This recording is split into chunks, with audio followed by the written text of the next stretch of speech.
emerged, and then somehow on this planet, life, more complex forms of matter, organic matter was there, life emerged, all of it from matter. And then more complex bodies like ours emerged, and these bodies developed sophisticated nervous systems and brains, and as a byproduct, an epiphenomenon of the brain and nervous system, consciousness emerged. Now that's the story we have been told. If they could prove it, it would be complete. They can't. It works very well up to the level of the body, brain, but from the brain to the jump to the consciousness, that doesn't work at all. Right now, the whole field of consciousness studies is stuck on this so-called hard problem of consciousness. So anyway, so that's one approach, and that's the predominant scientific worldview, that ultimately matter is fundamental, and we conscious beings, we are byproducts. The consequence would be, for example, when the living body dies, then the material basis of our conscious existence is gone, and therefore we don't exist anymore.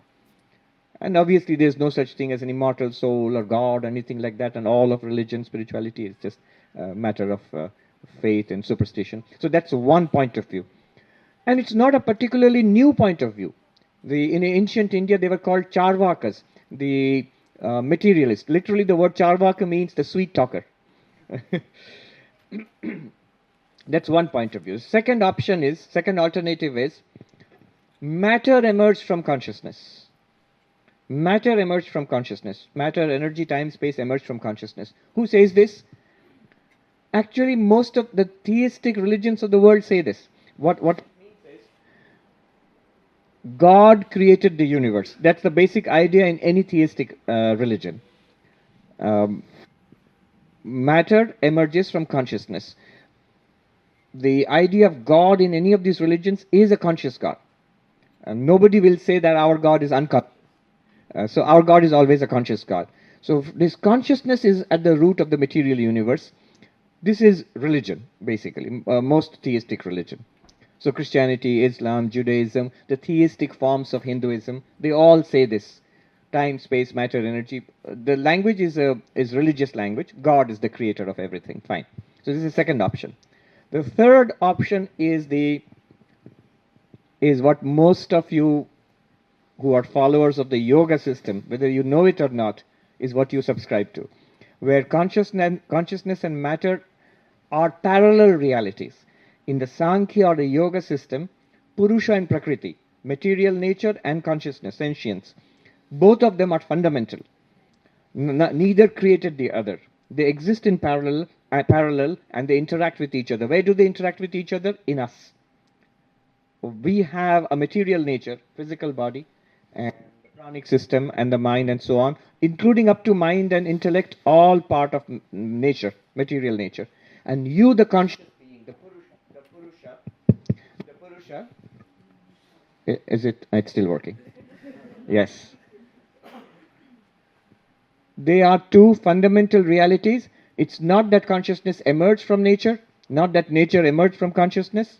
They exist eternally, and they interact in living beings like us. None of this is Advaita. That's the reason I was building up to. The fourth option is Advaita. Advaita Vedanta says, matter is not produced by consciousness. Consciousness is not produced by matter. Rather, matter appears in consciousness. Matter is an appearance in consciousness. A lot like when we dream. When we all dream, we dream a material world. There are people there, there are things out there, there are stars and planets, presumably. There's a whole universe in our dreams. And when we wake up, we realize all of it was a projection of our minds. So even the rocks and the mountains and the stars in our dreams, they were nothing other than the dreamer's mind. You're with me? Pretty much in the same thing, Advaita Vedanta makes this extraordinary claim that this entire material universe which we seem to experience as out there is actually in consciousness and is nothing other than consciousness. So we have four alternatives here. One is consciousness emerged from matter. One, the materialist and the modern scientists say this. Second is, matter emerged from consciousness, which theistic religions believe God created the universe. Third is, consciousness and matter are parallel realities, like Sankhya and Yoga philosophers. And incidentally, David Chalmers, in NYU, New York University, he propounds a philosophy called panpsychism, which means consciousness is fundamental, spread all over the universe, which made him very, very unpopular with all sorts of conscious beings. The scientists are very much against what he's saying. And the fourth one is the Advaita point of view, that consciousness is fundamental, not that consciousness produced matter. Consciousness producing matter is theistic religion. But matter has actually never been produced. Matter is an appearance in consciousness. Just like in our dreams, we actually don't produce a universe out there. We dream it up within our own minds. Similarly, you can say matter is the dream of... Yeah, that's a nice one. I just coined it. Matter is the dream of consciousness. Good. So these are the four options. This is one point I wanted to make. And the second one is what we discussed in the first session, that we are not the body, we are not the mind, we are the awareness which experiences a body-mind. Now the question will arise, two questions. One is, there are so many body-minds here. How many consciousnesses are here? So does each of them have a separate awareness, separate consciousness? Or is there one consciousness? There clearly is not one body. There's so many, you can count them. There clearly is not one mind. There clearly is not one. I'm not denying that the minds may not be connected in some way, but they are different minds. I mean, if each of us was asked to describe his or her experience right now, we would give different descriptions, which means our minds are different. Our minds are different, and the knowledge he has, she does not have. What she knows, I do not know. Our likes and differences are dislikes are different, so on. So bodies are different, minds are different. Our consciousness is different. Are there consciousnesses in the plural, or is it one consciousness? That's question number one. And the question number two would be, what is the relationship between consciousness and universe, body and mind? Does the universe and body and mind exist separately apart from consciousness? Or does it exist within consciousness? Is it only consciousness appearing as its object? So two questions. And Advaita Vedanta, I'll end with this. Advaita Vedanta says that what Advaita Vedanta holds is it's one consciousness. If you say each of us has a separate consciousness, that would be the Sankhya philosophy, that each is a separate conscious being. But our bodies are different, minds are different, but the underlying awareness, consciousness is one, according to Advaita Vedanta. And there are reasons for that. We can talk about it later. That's one. And the answer to the second question, what is the relationship between consciousness and its object? Of the four theories which I outlined, options I outlined, Advaita Vedanta holds the last one, that whatever we experience in this world, it's all within awareness. And that can actually be demonstrated. If not today, we'll go through the exercise tomorrow to actually see. It's a very unsettling experience at first. We have this feeling, here is a vast universe, huge world out there, big tent. In this tent, here is this body. In this body, I'm somewhere in there. That's our feeling. Usually we look at it that way, almost automatically. What Advaita Vedanta does is it reverses it. You are the awareness in which, inside you, in the awareness, you experience a body, a mind, and an universe. And this can actually be, this change in the paradigm can actually be done. I mean, we can actually go through the exercise and see if it turns your world topsy-turvy. So the Ashtavakra, I'll end with these two verses. This is what I wanted to cover today. After differentiating between body-mind, you are not the body is not yours, you are not the mind is not yours, you are the witness consciousness. After that it says, two verses. Sarva bhuteshu chatmanam Sarvabhutani Chatmani Vijnaya Nirahankaro Nirmamastvam Sukhi Bhava. Sarvabhuteshu Chatmanam. See this self, the consciousness, in one consciousness in all beings. And all beings in that one consciousness. Vijnaya, realizing this, you go beyond the ideas of I and mine. I and mine, I am this one, and up to this is mine. This is my body, my mind, my possessions, and everything else is the other. You go beyond that. Because either all of it is you, or none of it is you. The second verse is, and realizing this, what happens? Sukhi bhava. Forever beyond sorrow. Automatically, naturally, spontaneously, you are happy and at peace, unconditionally. The next verse, which I wanted to touch upon, is Vishwam spurati yatredam taranga iva sagare tattvam eva na sandeho chinmurte vijvaro bhava. You are that, you the consciousness are that reality in which the universe appears, shines, much like waves in an ocean.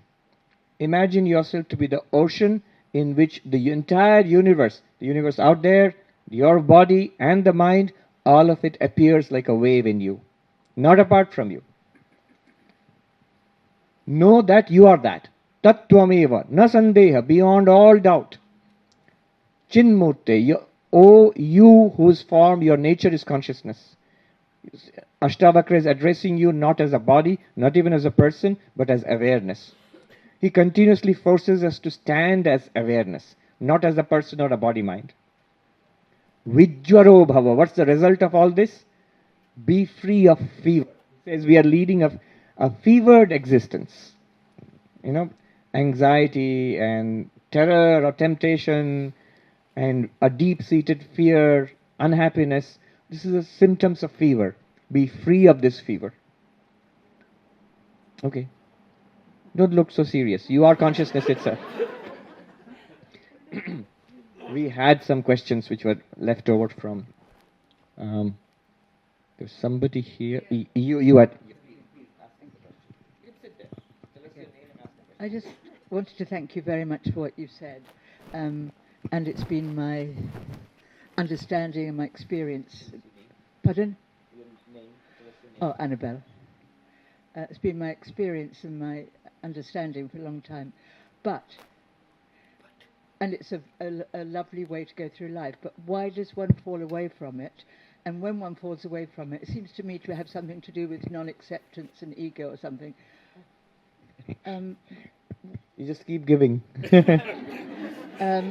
Can there be a hope or an expectation or that will one day not be this flip-flop? So, Annabelle, you've asked an important question. She asked it earlier, actually, and said you should share it with everybody. The question was that I understand what you are saying, and it's a beautiful way to go through life, but it tends to fall away. The question was, I understand what you said, and it's a beautiful way to go through life, but it tends to fall away. We tend to be back into, what she meant was back into the body-mind system, and the understanding seems to fade away.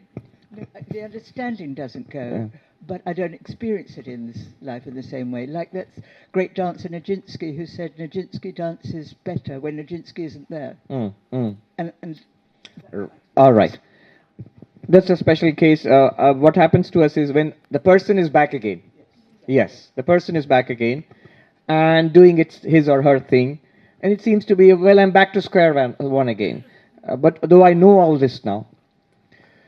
So she's asking, is there an expectation that one day we can get beyond this flip-flop and permanently embody that realization, that understanding? Right? Permanently let Nijinsky be not Nijinsky. And the eternal ballet, let it go on. The straight answer is yes. And even more stunning, the answer is you already have it. And it can be shown. When we feel that, oh, I'm back again, and this person is back again, and I'm back in that old mode again, do we not recognize it? That, yes, I'm back again. Yes, the person is back again.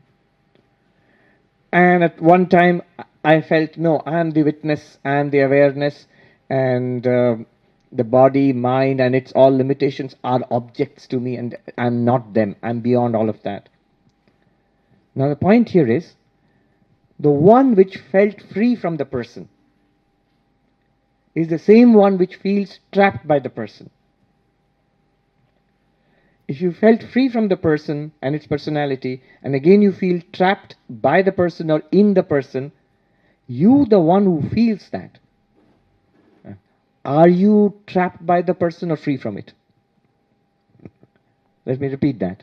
If you notice, Annabelle, if you notice that I have flip-flopped, I'm back into the same mode again. You notice that, right? Otherwise, how would you know? You only notice when you've fallen away from it. You've noticed when you've fallen away from it. You know when you're there. Yeah, you have noticed when you've fallen away from it. The one which noticed that Annabelle has fallen away from it, has that fallen away from it? You cannot. Right. You cannot fall away from it. Annabelle said something very important. Use the microphone. So she said, it can't fall away from it. You cannot fall away from that because it is always that. And you are always that. This idea that I have fallen away from it and I am old Annabelle again, that's the mind. Now if you say, how can I prevent the mind from doing that? You don't need to. You don't need to. Let the mind do its own thing. When you give up this desire to prevent the mind from doing that, you actually stay as you are all the time. So it's to do with acceptance. Acceptance, not only that. This knowledge which we have, this realization we have about our real nature. I came across a phrase, somebody started a website about it and called it never not here. I really like that phrasing. Never not here. It doesn't mean always here. It means it's never not here. There's never a time when it's not available to you. Only when we have, what we do is, when we have problems. When I say Annabelle is creating problems from me again, the background, that radiance of what we are, it's always available there. Immediately bring it into play and Annabelle will give up creating problems for you. Your reality, that which you have recognized, is never not here. It's always here and always available to us. What Advaita says is, okay, let me, oh good, we are back. But let's not give up the comfort of this little group just yet. Yeah. Whenever there is a problem, okay, I remember this. It was in Haridwar, at the foothills of the Himalayas. A young monk, there was this great teacher who passed away recently, one of the few, good, that we stuck to, who passed away recently, one of the few enlightened while living Jivan Muktas I think I have come across. I can take his name, he has passed away now. Ramananda Saraswati. He was a wandering monk. Now this young monk was talking about this, something like this, he was asking. And finally he came to this point, that, but Swami, at least this much we must hold on to, that I am Brahman. This much we must hold on to. This is what we have to hold on to at least, isn't it? And the Swami said, no, this is exactly what you must not hold on to. Now that's an important insight. When I'm holding on to that with the mind, it's the mind which is holding on to it. And I think that is the reality. No, that's not the reality. The mind need not hold on to it. When you see, you are Annabelle.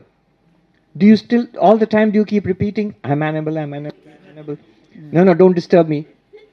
And I might forget that I'm Annabelle. You don't forget. And the Swami was saying this exactly. The realization should be, As deep as this. Even the Annabelle identity was given by parents. But see how automatic it has become. Within few weeks, months, it has become absolutely my identity. You don't think I'm Annabelle all the time, yet somebody asks you, what's your name? I'm Annabelle. It comes out immediately. To that extent, it must be that I am that awareness. I am Bodha, pure awareness. I am Brahman, infinite existence. Not in a way of repeating to myself, not practicing being Brahman. That practice is initially good to remove the error that I am not Brahman. In New York, in Central Park, they have this, what is called Shakespeare in the Park. In summer, they have it.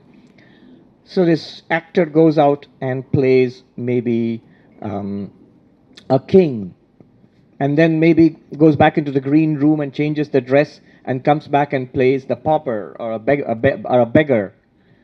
Now, when the actor is playing the king, the actor has to be consciously aware all the time, practicing being the king. Because then only the actor can play being the king to the fullest extent. And so for the beggar, when he changes the costume, comes out acting as the beggar, has to feel like and act like a beggar. But at no point does the actor have to play or try to be the actor. He never thinks, I must remember my name is Mr. Smith. It's not Macbeth or something. So I must do both. Play Macbeth and remember at the back of my mind, the mantra should go on, I'm Smith, I'm Smith, I'm Smith. No. He is absolutely confident that will never go away. In fact, when he stops practicing being the king goes away. When he stops practicing being the beggar goes away. The beggar and the king are kept alive by his practice. Whereas the actor, Mr. Smith, is not kept alive by practice. It's kept alive by his realization that I am Smith. And that's always available to him. You don't have to think about it all the time. You don't have to hold on to it all the time. It's always there. So that kind of clarity must come at least once, and then you will see it's always there. And you can call upon it when the person Annabelle creates problems. Hey, Annabelle is acting up again. Back to my nature as awareness. Settle back there. Once Swami put it very simply, one of our great teachers, simplest possible way. The pillow on which we lie down. When we go to sleep, relax at the end of a tiring and exhausting day and settle back into it. He said the Atman is like that. It's your real nature. You can settle back into it whenever you need to. There was somebody else. You had asked already. She has not asked. Can we pass it to her?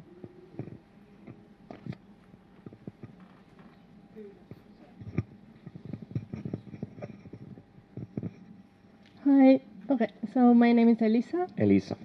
Let me try to explain the question. So from one side, it's a complex one. From one side, Vedanta is saying that we are all the same consciousness. Yes.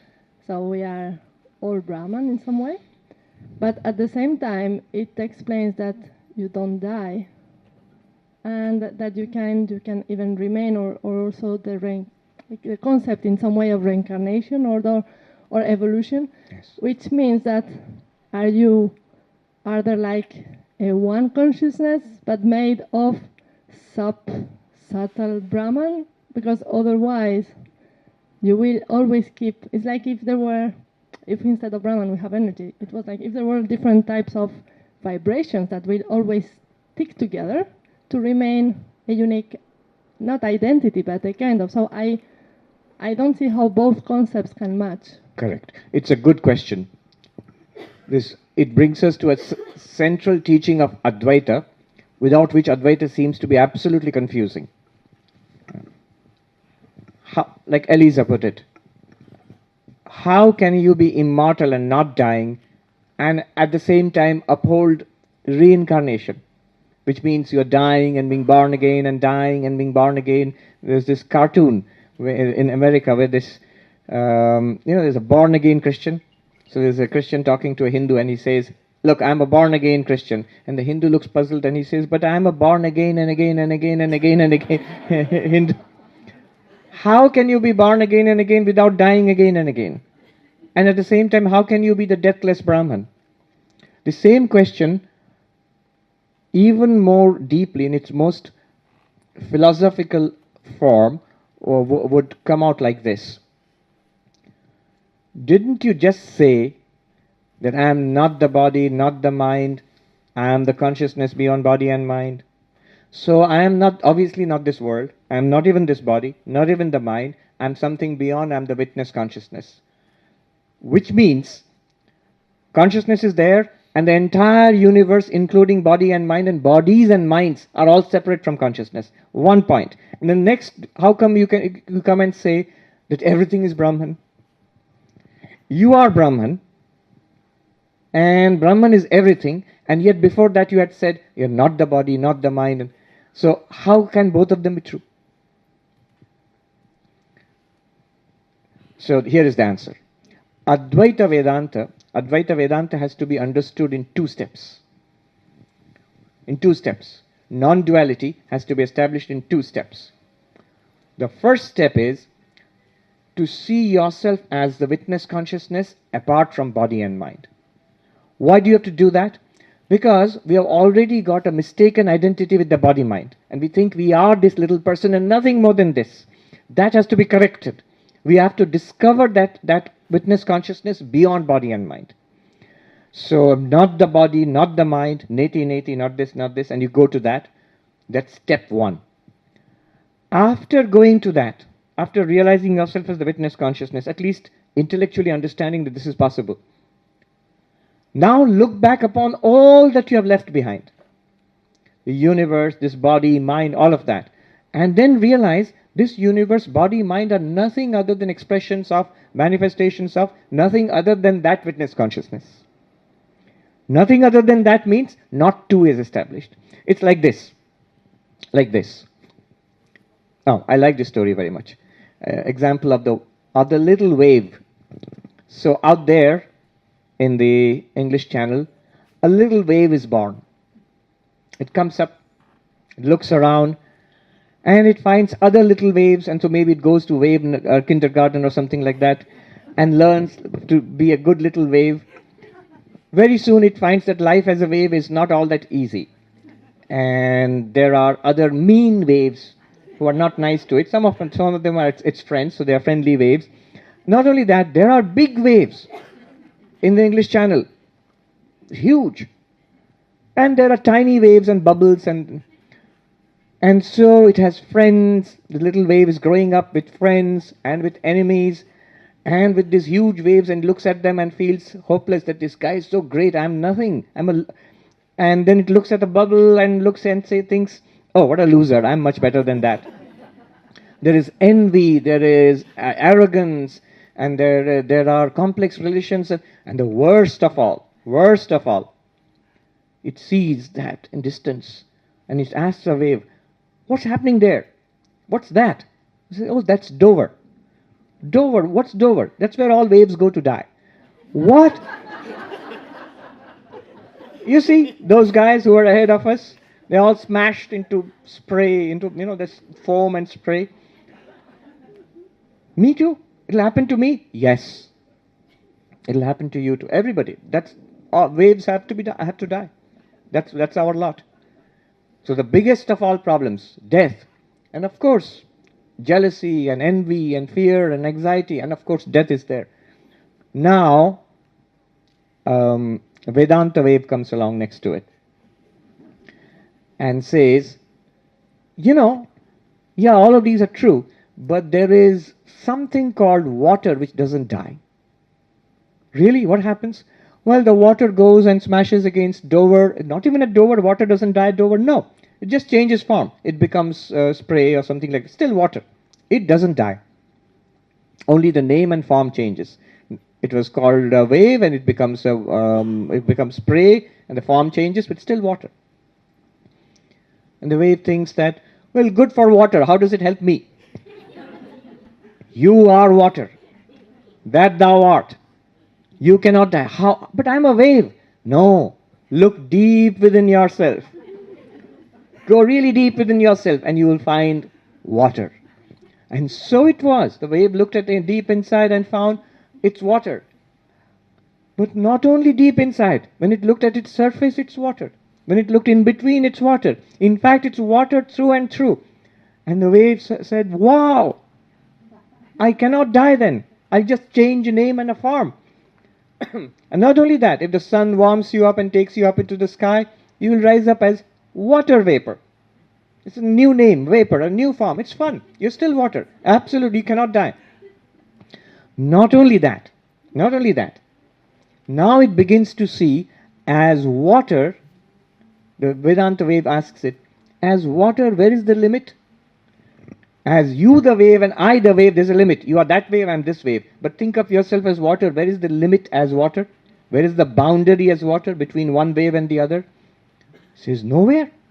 I'm water here, I'm water there, I'm water there. In fact, I'm the entire English Channel. I'm the entire Atlantic Ocean and all the oceans that there are. It suddenly expands into infinity. And immediately, the problems, oh, that guy is so great. Nothing. That guy is I, water. And this little guy I was contemptuous of, the little bubble, is I, water. One reality, inside and outside. Non-duality is revealed now. Notice, first it had to see itself as apart from the wave, name and form, and see itself as water. So it had to do a little bit of neti-neti, that go deep into yourself. That part is essential to move from its identity as wave into its identity as water. Once you do that, then you look back upon all the waves and foam and all of that and discover all is water and indeed one water, which I am. I am all of it. In the case of wave and water, there's still a little question will be in your mind that, yeah, big waves have more water and little waves have less water. Kind of like Bill Gates has a lot of money and I have less money. In the case of water, it's a material substance. That's true. In the case of consciousness, there's no more consciousness or less consciousness. You are the infinite. If you can even use the word all of it, you are it. There is no second apart from you. So Advaita Vedanta, 2 steps have to be taken. One is retreat from the appearances, discover your, not water nature, existence, consciousness, bliss, and then see everything here is a name and form in existence, consciousness, bliss. I am that existence, consciousness, bliss. This can actually be experientially seen. We have that experience right now. It just needs to be pointed out. But thank you. Thank you. But I'll keep you waiting till tomorrow for nirvana. It has to be a guided meditation, at least to appreciate what they are pointing towards. It's available right now. You should ask that, if I am Brahman right now, it should be available right now. It is available right now, and it can be shown right now. Ashtavakra is that kind of book. Now, I still haven't answered exactly what you asked for. Now what happens is, there are 2 levels of truth. In Advaita philosophy, they are called, in Advaita it's there, and again Buddhism. Madhyamika Buddhism speaks about 2 levels of truth. Some say Shankara borrowed it from Nagarjuna. But anyway, it works very beautifully. The 2 levels of truth are, one is the water level of truth, one is the wave level of truth. After realizing itself as water, the wave form still continues for some time until it hits Dover. So until that point, the water in that wave can behave as a wave, can indeed relate to everybody else. So at the level of name and form, name, form, activity, it's called Nama Rupa Vyavahara, name and form and transaction. The world will continue as it is. So that is called the Vyavaharika Satyam, the transactional reality. And there is something called the level of the water. Same thing, can be seen as water only. That is called Paramarthika Satyam, which means absolute reality. As absolute reality, Eliza, you are Brahman. The same Brahman, in this point, at this point of time, in that form, is called Eliza and has a personal history, has a life to live out, like that wave. You as Brahman, you are completely untouched by it. It's your play. Now, the specific question about reincarnation. Reincarnation works at the transactional level of reality. birth of the body, growth of the body, aging, death of the body, and the subtle body, sukshma sharira, the subtle body, mind and impressions and all, passing, which you call the person, Eliza, passing on from this life to another life, and another birth and another body, and so on and so forth, is like the same level as the waves, one disappearing, another one coming up, and disappearing, another one coming up. So that continues. At that level, reincarnation is real. At that level, birth and death and change are real. But that's only a superficial level. All of that is actually not water, existence, consciousness, bliss. Yeah.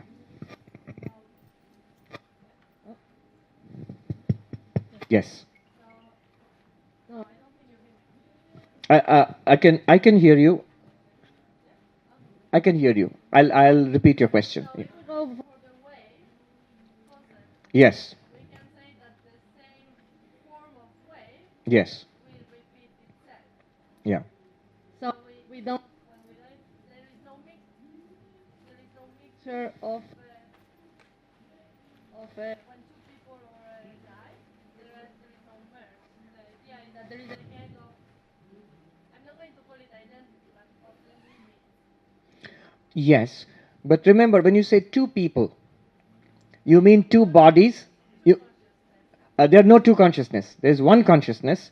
That one consciousness shining through body mind of Eliza is the person called Eliza. Imagine the vast sky. When you look at it through a window frame, depending on the shapes of the window frame, you can see triangles and squares and circles, the iron grill of the window. Now, it's not that the sky has been divided into triangles and squares and circles. Yeah. I understand the concept. Yes. What for me the complexity is how can I remember, if I remember my past life, it means that